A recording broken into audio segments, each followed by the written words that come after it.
വാ മെസ്സി വാ Messi Messi വാ വാ വാ. ഹലോ ഗായ്സ് പറ അവൻ്റെ പൊന്നെ. ഹലോ ഗായ്സ് പറ. Hello guys welcome back to our YouTube channel. അപ്പം നമ്മുടെ ഇന്നത്തെ വ്ളോഗ് എന്താ? ബിരിയാണി. ഇന്ന് നമ്മളുടെ ബിരിയാണി വ്ളോഗാണ്. അപ്പോൾ ആഡിന് വേണ്ടിയിട്ട് ഷൂട്ട് ചെയ്യുന്നതാണ്. അപ്പോൾ നമ്മളതൊരു വ്ളോഗ് ആക്കാമെന്ന് വിചാരിച്ചു. അപ്പോൾ എന്താ പറയണ്ടേ? ചക്കേ ഉണ്ടാക്കാം അല്ലേ? നമുക്ക് ബിരിയാണി ഉണ്ടാക്കാം. അമ്മ ഇവിടെ പുകയത്തിരുന്ന് കരയുകയാണ്.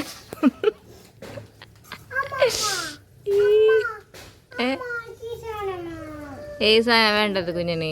ഏതാ? അതാ ബിരിയാണി കിട്ടില്ല പപ്പടല്ലേ? ഇതിന്റെ പേരെന്താണാവോ? അമ്പാടിയേ. ഇതിന്റെ പേരെന്തോട്ടമ്മ?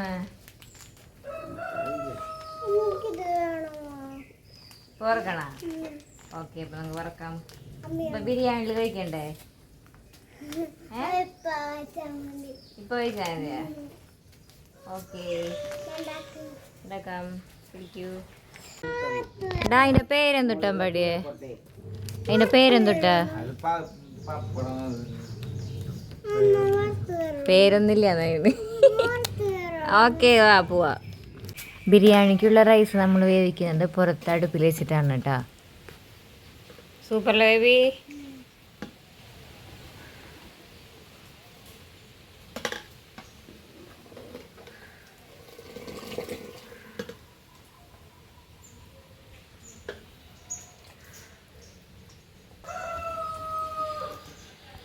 ഇവിടെ അമ്മ എപ്പോഴും അടുപ്പിൽ വെച്ചിട്ടാണ് ചോറുണ്ടാക്കലും ബിരിയാണിയുടെ റൈസ് ആയാലും ഒക്കെ അടുപ്പിൽ വെച്ചിട്ട് തന്നെയാണ്. അതായത് പുറത്തടുപ്പിലാണ് നമ്മൾ ഇങ്ങനത്തെ കാര്യങ്ങളൊക്കെ സെറ്റ് ചെയ്യാറ്. കാരണം വേഗത്തിൽ തന്നെ നമ്മുടെ പണി കഴിഞ്ഞ് കിട്ടും. പിന്നെ വീട്ടിൽ ആളുണ്ടെങ്കിൽ അതിനേക്കാളും കൂടുതൽ എളുപ്പത്തിൽ നമുക്ക് കാര്യങ്ങളൊക്കെ വേഗം പെട്ടെന്ന് തന്നെ റെഡിയാക്കാം കേട്ടോ. ഈ ബിരിയാണി, കുഴിമന്തി അങ്ങനത്തെ ഐറ്റംസൊക്കെ കൂടുതലും അച്ഛനും അമ്പാടിയൊക്കെ അടിപൊളി, ഫ്രൈഡ് റൈസൊക്കെ നല്ല അടിപൊളിയായിട്ട് ഉണ്ടാക്കും. എനിക്ക് അത്ര വലിയ പിടുത്തില്ല. അമ്മയായാലും ഉണ്ടാക്കും, പക്ഷേ ഇവരുടെ അടുത്ത് എത്താറില്ല. ഇവരാണ് മെയിൻ നമ്മുടെ ഷെഫുമാർ കേട്ടോ. അച്ഛൻ പിന്നെ ഇപ്പോൾ സമയമില്ലാത്തതുകൊണ്ട് അച്ഛനത് വിട്ടിരിക്കുകയാണ്. പിന്നെ കുറച്ച് പണി കൂടുതലാണ്. അച്ഛൻ ചെയ്യുകയാണെങ്കിൽ അച്ഛൻ ഒറ്റയ്ക്ക് ചെയ്യണം. ഞങ്ങൾ ആരെയും ആ ഭാഗത്തേക്ക് കടത്തില്ല. പിന്നെ അത്രയും പെട്ടെന്ന് ആവണമെന്നുണ്ടെങ്കിൽ ഞങ്ങളുടെ എന്തെങ്കിലും വെളുത്തുള്ളി തൊലി കളയാനോ അല്ലെങ്കിൽ സവാള തൊലി കളയാനോ അരിയാനോ പറയും. ബാക്കി ഒരു കാര്യത്തിന് അച്ഛൻ ഞങ്ങൾ അങ്ങോട്ട് കടത്തില്ല കേട്ടോ. അതാണ് അച്ഛൻ്റെ സ്വഭാവം. അമ്പാടിയാണെങ്കിലും അമ്പാടി ഒറ്റയ്ക്ക് ചെയ്യാന്നുള്ളൊരു ഇതാണ് അമ്പാടിക്കും. പക്ഷെ ഞങ്ങൾ ഹെൽപ്പ് ചെയ്യാറുണ്ട്. പക്ഷെ അവന് അച്ഛനും ഒരേ സെയിം ഒരു വൈബാണ്. കുഞ്ഞനാണെങ്കിൽ ഇത് കണ്ടപ്പോൾ തുടങ്ങി അവന് ഭയങ്കര ഇഷ്ടമാണ് ഈ ഒരു സാധനം. ഇത് എന്താണ് പപ്പടം എന്നൊക്കെ പറയാം. നമ്മൾ കടയിലൊക്കെ ഇതിൻ്റെ പാക്കറ്റ് വാങ്ങിക്കാൻ കിട്ടും. പക്ഷേ ഇതിലാണ് നമ്മളങ്ങനെ വാങ്ങിക്കാറില്ല. പക്ഷേ ഇതിൽ അനൂസിൻ്റെ ഈ പ്രൊഡക്റ്റിൽ നമ്മൾ കണ്ടതിന് ശേഷമാണ് നമ്മൾ കൂടുതലും ഉണ്ണിക്ക് വറുത്ത് കൊടുത്ത്.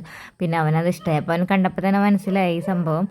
സത്യം പറഞ്ഞാൽ ഇത് കഴിക്കുമ്പോൾ നല്ല ടേസ്റ്റാണ്. പക്ഷെ ഇത് ഇത്ര നല്ലതല്ല എന്നൊക്കെയാണ് പൊതുവെ അഭിപ്രായം. ഇപ്പം നമുക്ക് എന്താ നല്ലതല്ലാത്തതല്ലേ? എന്ത് തൊട്ടാലും നമുക്ക് ഒന്നും കഴിക്കാൻ പറ്റാത്ത അവസ്ഥയാണ് എന്നാണൊക്കെയാണ് പറയണത്. അപ്പോൾ അമ്മ ഇവിടെ ചിക്കൻ ഏകദേശം റെഡിയാക്കി എടുക്കുന്നുണ്ട്. ആക്ച്വലി നമ്മളിത് ചിക്കൻ ബിരിയാണി വയ്ക്കാൻ വേണ്ടി വാങ്ങിയ ചിക്കനല്ല, നമ്മൾ കറി വയ്ക്കാൻ വേണ്ടി വാങ്ങിയ ചിക്കനായിരുന്നു. അപ്പോൾ കുറച്ച് കഴിഞ്ഞ് എടുത്തിട്ടുണ്ടായിരുന്നു. ബാക്കി നമ്മൾ ചിക്കൻ ബിരിയാണി ഉണ്ടാക്കാമെന്ന് വിചാരിച്ചു കേട്ടോ. എപ്പോഴും ഇങ്ങനെ വ്ളോഗ് എടുത്ത് നടന്നാൽ പോരല്ലോ, നമ്മൾ എന്തെങ്കിലും പണി ചെയ്ത് കൊടുക്കണ്ടേ. അങ്ങനെ ഞാൻ വെളുത്തുള്ളിയും ഇഞ്ചിയും പച്ചമുളക് ചതച്ചില്ല, ഇഞ്ചിയും വെളുത്തുള്ളിയും ചതച്ച് കൊടുത്തുട്ടോ. ഇവിടെ നമ്മൾ അരിയാറും ഇല്ല, മിക്സിയിൽ അരയ്ക്കാറും ഇല്ല. നമ്മൾ അമ്മിക്കുഴ കൊണ്ട് ഇങ്ങനെ ചതച്ചിട്ടാണ് കറിയിലേക്ക് എപ്പോഴും യൂസ് ചെയ്യാറ് കേട്ടോ. അപ്പോൾ അത് അങ്ങനെ ചെയ്യുമ്പോൾ നമുക്ക് വേറൊരു നല്ലൊരു സ്മെല്ല് കിട്ടും. ഈ ഗ്രൈൻഡറിൽ അരക്കിനേക്കാളും പിന്നെ കട്ടയിനേക്കാളും സ്മെല്ലാണ് നമ്മളിങ്ങനെ ചതച്ചെടുക്കുന്ന വെളുത്തുള്ളിക്കും ഇഞ്ചിക്കും പച്ചമുളകിനും ഉണ്ടാകും. അപ്പോൾ നമുക്ക് വേറെ ഒരു മുളകുണ്ടായിരുന്നു, എൻ്റെ പേരെന്താന്ന് ഞാൻ ഓർക്കണില്ല. ഒരു ഉണ്ടമുളകില്ലേ, ആ ഉണ്ടമുളക് നമ്മളിലേക്ക് പറഞ്ഞ പച്ചമുളകിൻ്റെ ഉണ്ടമുളക് അങ്ങനെയും പറയാം. അത് നമ്മളിലേക്ക് ഇട്ട് കൊടുത്തിട്ടുണ്ട്. കാരണം ആ ഒരെണ്ണിട്ടാൽ തന്നെ നല്ല എരിവാണ് കറിക്ക്. അങ്ങനെ ആദ്യം തന്നെ ചിക്കൻ വറുത്ത വെളിച്ചെണ്ണയിലേക്ക് സവാള ഇട്ട് കൊടുത്ത് സവാള നന്നായി വാടിയതിന് ശേഷമാണ് നമ്മൾ എന്തിട്ട് കൊടുക്കുക, ഇഞ്ചിയും വെളുത്തുള്ളിയും. ഞങ്ങൾ അവിടെ വീട്ടിൽ അങ്ങനെ അരിഞ്ഞിട്ട് ആദ്യം ഇഞ്ചിയും വെളുത്തുള്ളി ഇട്ടിട്ടാണ് പിന്നെ സവാള ഇടാറ്. ഇവിടെ ആദ്യം സവാള ഇട്ട് വഴറ്റിയിട്ടാണ് പിന്നെ ഇഞ്ചിയും വെളുത്തുള്ളിയും പിന്നെ പച്ചമുളക്, ഇത് ഞാൻ പറഞ്ഞ പച്ചമുളക് കേട്ടോ. ഈ പച്ചമുളക് അല്ലാതെ ചുവന്ന മുളക് ആണ് അപ്പോൾ ഇതിട്ട് കൊടുക്കുന്നത്. അപ്പോൾ നിങ്ങൾക്ക് കൺഫ്യൂഷൻ ആയിട്ടുണ്ടാവും, സംഭവം എന്തായാലും പിടികിട്ടില്ലേ. എന്നിട്ട് പിന്നെ കുറച്ച് കറിവേപ്പിലയും ഇട്ട് കൊടുത്ത് നല്ലോണം വാട്ടിയെടുത്തതിന് ശേഷമാണ് നമ്മൾ മസാലകളൊക്കെ ഇട്ട് കൊടുക്കുക. മസാലകൾ ഇട്ട് കൊടുത്തതിന് ശേഷം നമ്മൾ തക്കാളി ഇട്ടിട്ട് നല്ലോണം വഴറ്റിയെടുക്കുക. എന്നിട്ട് നമുക്ക് ആവശ്യത്തിന് വെള്ളം ആവശ്യമാണെങ്കിൽ പച്ചവെള്ളം ഒഴിച്ച് കൊടുക്കാൻ പാടില്ല. നമ്മളെന്താ ചെയ്യേണ്ടത്, തിളച്ച വെള്ളം വേണം ഇതിലേക്ക് ഒഴിച്ച് കൊടുക്കാനായിട്ട്. അങ്ങനെ തക്കാളി നന്നായി വാടി ഈ സവോളയിൽ അരിഞ്ഞതിന് ശേഷം മസാലകൾ, ചിക്കൻ മസാല, ഗരം മസാല, അതുപോലെ മല്ലിപ്പൊടി, ആവശ്യമുണ്ടെങ്കിൽ മഞ്ഞൾപ്പൊടി ഇരുന്നുള്ളിടാം. അങ്ങനെ എല്ലാം കൂടി അതിൻ്റെ ഒരു സ്മെല്ലൊക്കെ പോയതിന് ശേഷം നമ്മൾ ചിക്കൻ ഇട്ട് നല്ലോണം മിക്സ് ചെയ്ത് കൊടുക്കുക. അപ്പോൾ നമ്മൾ ഈ പറഞ്ഞ ചൂടുവെള്ളം ഉണ്ടല്ലോ അതിന് ശേഷമാണ് ഒഴിക്കേണ്ടത് കേട്ടോ. നമുക്ക് ഗ്രേവി കൂടുതൽ വേണമെന്നുണ്ടെങ്കിൽ അല്ലെങ്കിൽ ചിക്കൻ കുറച്ചും കൂടി വേവാനുണ്ടെങ്കിൽ നമുക്ക് കുറച്ചും കൂടിയും ചൂടുവെള്ളം ഒഴിച്ച് കൊടുത്തിട്ട് കുറച്ച് നേരം കൂടിയും അത് വേവിക്കാവുന്നതാണ്. അതിനിടയിൽ നമ്മൾ സവാള വറുക്കലും പിന്നെ മല്ലിയില അരിയലൊക്കെ അതിനിടയിൽ കഴിഞ്ഞിട്ടുണ്ടായിരുന്നു. അങ്ങനെ നമ്മുടെ ചിക്കൻ കറി റെഡി ആയിട്ടുണ്ട്, റൈസും റെഡി ആയിട്ടുണ്ട്. നമുക്ക് ദമ്മിലേക്ക് കിടക്കാം. അങ്ങനെ ഈ ചിക്കൻ കറി ഉണ്ടാക്കിയ ഉരുളിയിലേക്ക് നമ്മൾ ചിക്കൻ കറി തന്നെ വെച്ചിട്ട് അതിൻ്റെ മേലെ കൂടെ റൈസ് കുറച്ചിട്ട് കൊടുക്കുക. പിന്നെ നമ്മൾ ലെയറായിട്ട് ആദ്യം ചിക്കൻ, പിന്നെ റൈസ്, പിന്നെ ചിക്കൻ, റൈസ്, അങ്ങനെ നമ്മൾ ദമ്മിടുന്നത് നമുക്ക് എല്ലാവർക്കും അറിയേണ്ടതാണ്. ഏകദേശം കുക്കിംഗ് അറിയാവുന്നവർക്കൊക്കെ ഇങ്ങനെയാണ് ചെയ്യേണ്ടതെന്ന് അറിയാം. പിന്നെ അതിൻ്റെ മുകളിൽ കൂടെ സവോള ഇട്ട് കൊടുക്കുക, സവോള വറുത്തിട്ട് കൊടുക്കുക.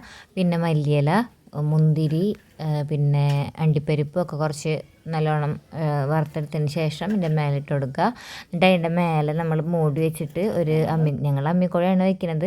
പിന്നെ അല്ലെങ്കിൽ കരി മുകളിലിട്ട് കൊടുക്കും. 2 സൈഡിലും ചൂട് കറക്റ്റ് ആവാൻ വേണ്ടിയിട്ട് നമ്മൾ കരി മേലെ ഇട്ട് കൊടുക്കും. അങ്ങനെ നമ്മുടെ ചിക്കൻ ബിരിയാണി ഇവിടെ റെഡി ആയിരിക്കുകയാണ്. ആയി വറക്കുന്ന കണ്ടോ മക്കളെ.